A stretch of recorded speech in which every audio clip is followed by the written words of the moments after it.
हिरण्यप्राकारायै नमः।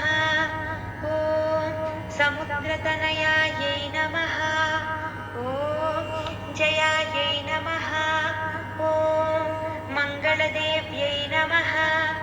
ॐ विष्णुवक्षस्थल नमः। ॐ स्थितायै नमः। ॐ विष्णुपत्यै नमः।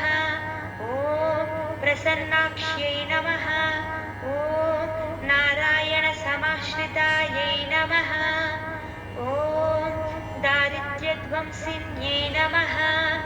ॐ देव्यै नमः। ॐ सर्वोपद्रववारिण्यै नमः। ॐ नवदुर्गायै नमः। ॐ महाकार्यै नमः। ॐ ब्रह्मविष्णुशिवात्मिकायै नमः। ॐ त्रिकालज्ञानसम्पन्नायै नमः। ॐ भुवनेश्वर्यै नमः। इति श्रीलक्ष्मी